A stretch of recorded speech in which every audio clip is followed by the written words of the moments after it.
Morning hours are sacred. As the sun rises out of its deep slumber, everything in nature peacefully awakens, stretching slowly, soaking in the early morning stillness. Yet, so many of us, a part of nature, miss out on this gentle rising, the tender moments of the morning. I am not necessarily exempt from this many of us group, but I've been working on creating intentional morning routines that pull me into peace and gentle care. This is my journey. Hello friends! Thank you so much for being here. Welcome back to my channel. So today, or technically in my world, in this in this internet dimension, space and time, technically tomorrow, even though that's still today for you, I'm going to be showing you and exploring my ideal morning routine for inner peace, and I am so excited about it. This routine is like a North Star for me. It's something that I can strive towards when I think about how I wish to cultivate inner peace and nourishment each and every morning. Morning routines are incredibly empowering, but also we can kind of like pick and choose, get a little taste of this activity and a little taste of this practice, and mix it all together to create this beautifully unique routine that feels right to us and resonates with our spirits and our bodies. I think it's exciting and fun and spicy, so I can't believe I just called a morning routine spicy. But anyway, that's really the energy I have around morning routines. I love them, but I'm not necessarily the greatest at them. I feel like I've been trying to pinpoint a routine that feels best for me for years now, and I'm getting closer. My whole attitude and perspective on my day completely shifts when I prioritize myself from the second I wake up. And so that's really what this morning routine is all about. It's about honoring ourselves. It's about really actively affirming our worthiness of care, and I think that is such a beautiful thing. If you are also on this journey of figuring out routines and practices that feel best for your body, mind, soul, and heart, then welcome to the club. I am celebrating you and your efforts, and I just hope that this video can serve as inspiration, not only for myself, but also for you on your journey as you figure out what you need. That's what this video is about. I am very excited. I definitely need to go to bed. It is,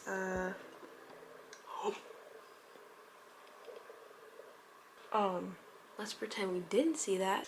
I definitely need to get to bed, get some sleep, so this video just serves as a reflection of the care you are so deeply and innately worthy of. So cheers to that, and good night.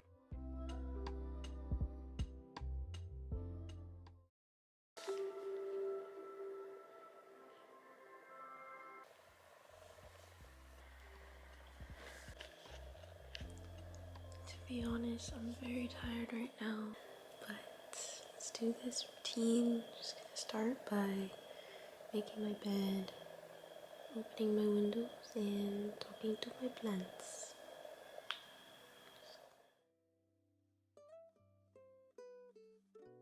Every productivity guru, oh my gosh, every productivity guru ever has said that making our beds start our days off on a productive note, so I like doing that.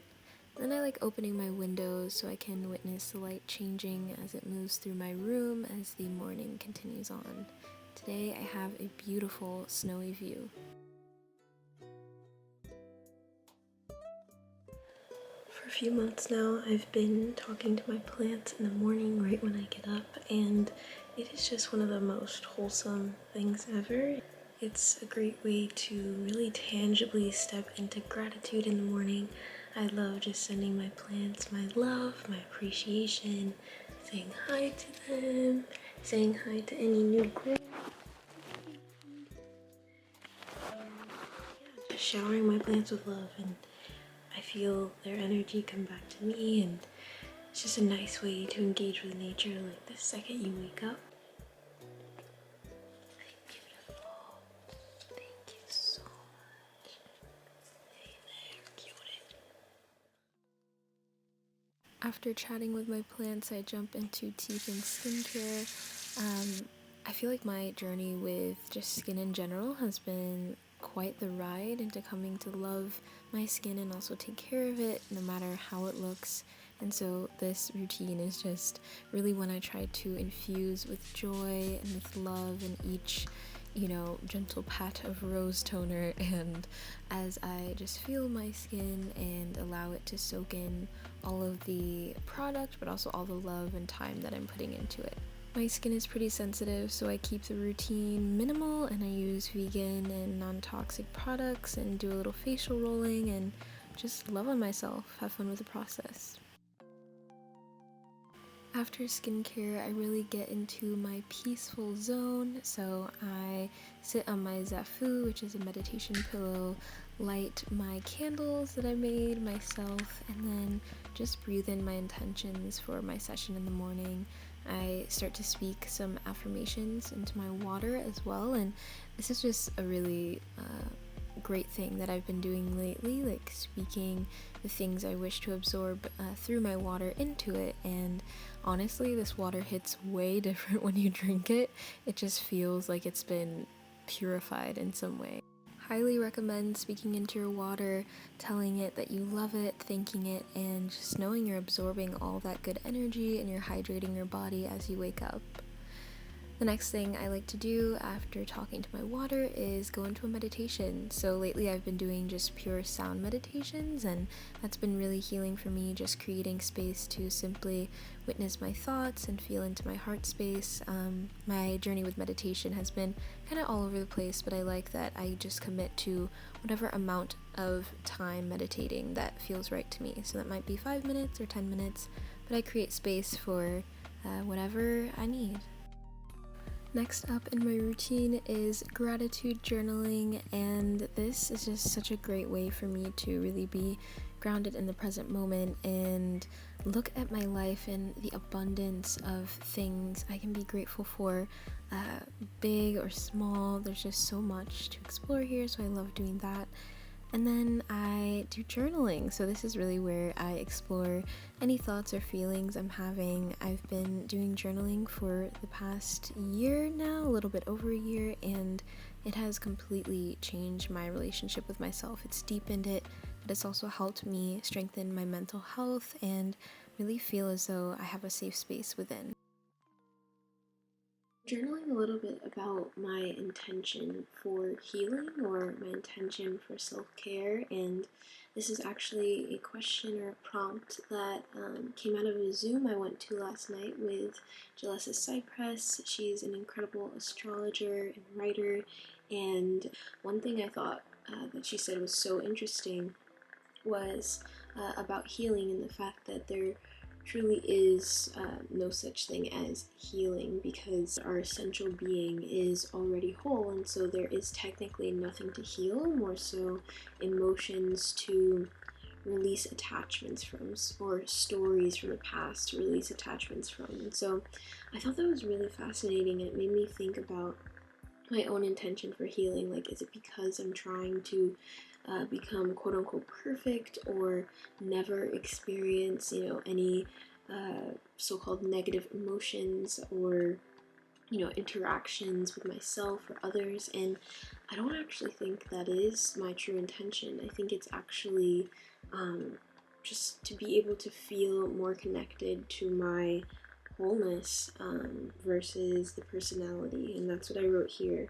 Not necessarily to be better, because I am and we are already perfect in essence. So in that case, it's more so, and I was actually talking about this with my friend Gabby a few weeks ago, is how we're never really growing, more so shedding the things that are kind of blocking our vision or blocking our ability to witness and express through our most essential selves, through our souls, through our spirits. So there's no such thing as like growing or healing technically, more so releasing attachments and shedding all that doesn't serve us, that doesn't resonate with or align with who we really are. And I think that is so beautiful, because then we have this innate knowing that we are so worthy, we are so loved, we are love. And just overall,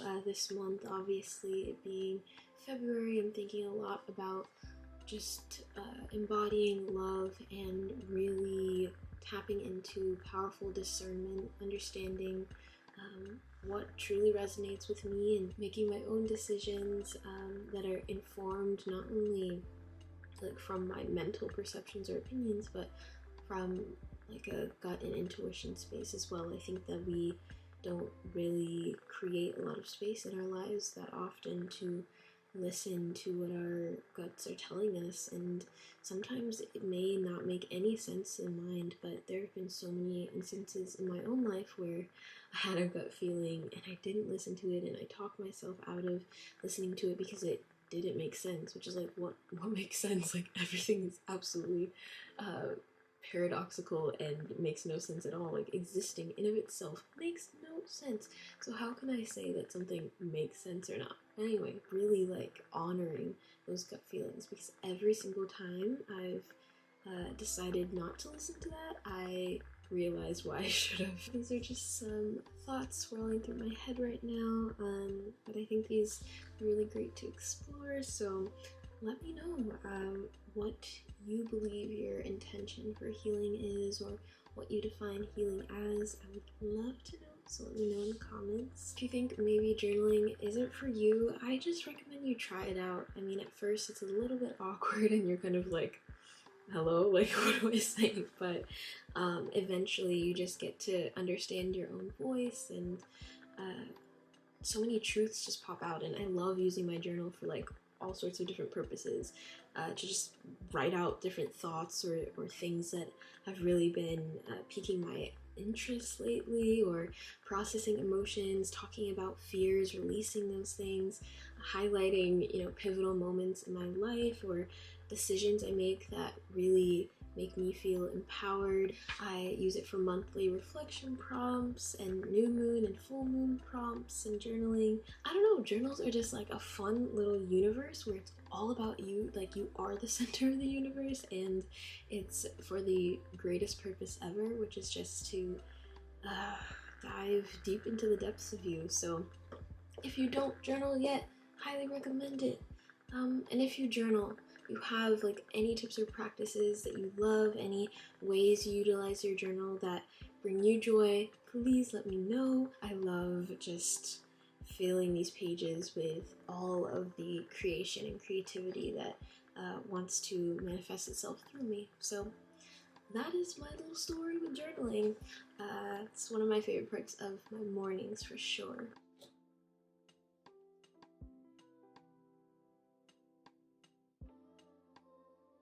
The next part of my routine is a 15-minute Qigong session, and this is actually a new addition to my mornings, as I pretty much started doing it about 3 weeks ago. But essentially Qigong is all about moving energy naturally through our bodies, and it's commonly used by Taoist and Buddhist monks, but anyone can practice it because it's just rooted in gentle movements, mindful breathing, and essentially unifying our body with our mind. And it's just become such a relaxing practice for me. It really helps me tune into my body with compassion and love and patience, and it's the best. I'll link the exact video that I do each morning in the description box. Up next is food, and it might seem like it's been a while. It took a while to get to this point, but actually usually I'm making breakfast around like 8 o'clock, 8:30 at the latest, and that feels pretty good for me. Personally, I am a porridge oatmeal type of person, so my typical breakfast looks like either like an oat porridge, a cornmeal porridge, or millet porridge, which really slaps too. So usually it's a combo of those things, and then some kind of fruit that I just mix in at the end. Lots of warming spices. I've really been trying to lean more into intuitive eating, and so really just eating meals that feel good to me, that I'm craving. And oftentimes in the mornings I like to have a pretty hunky chunky hunky chunky breakfast, just so that I'm full throughout most of the day, and then have like a lighter lunch and dinner. And that's what works for me. But the whole point of intuitive eating is to follow those rhythms, follow how your body's feeling. So this may look completely different in the spring or summer, but I also have been really trying to eat more mindfully, so without distractions, and just taking deep breaths and sending gratitude to my food and where it came from and all of the energy required to make it into my bowl. The final piece of my morning routine is a little tea time and study. So I like preparing a freshly steeped cup of almond matcha tea.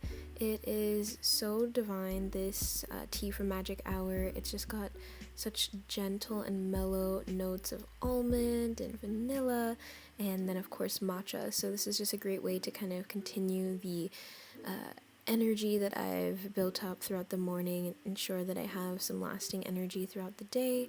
I just steep that and enjoy it in my favorite mug, and just reminding me again to prioritize that stillness and kind of invest in this luxury of a nice big cup of tea before I do some studying.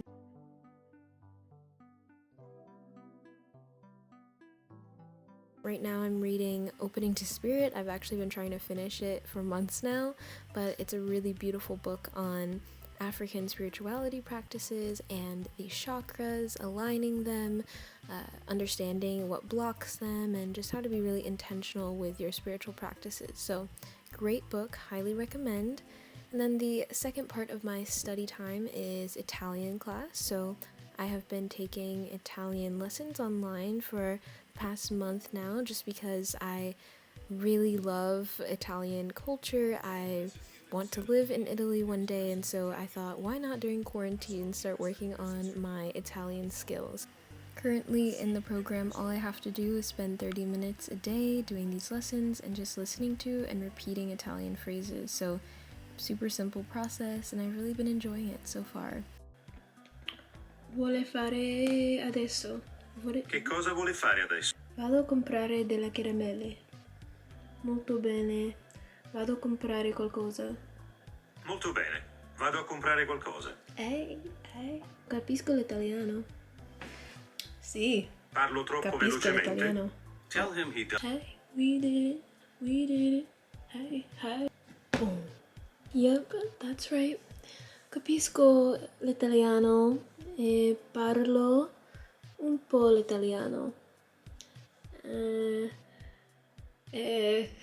Sono americana.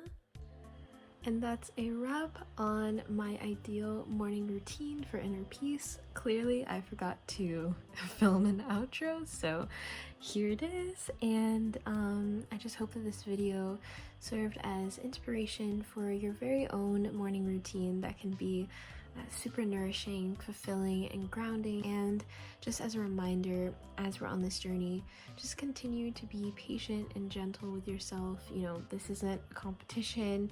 You're not in a race. Take your time. Release yourself from any pressure or stress to be, perfect or get it right the first time. This is a journey, and one that is so beautiful. So thank you so much for being here, and I can't wait to see you soon.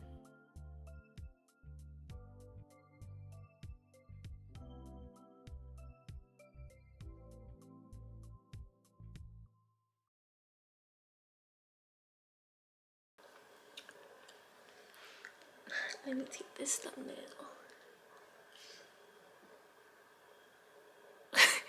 Imagine if that was for a morning routine thumbnail.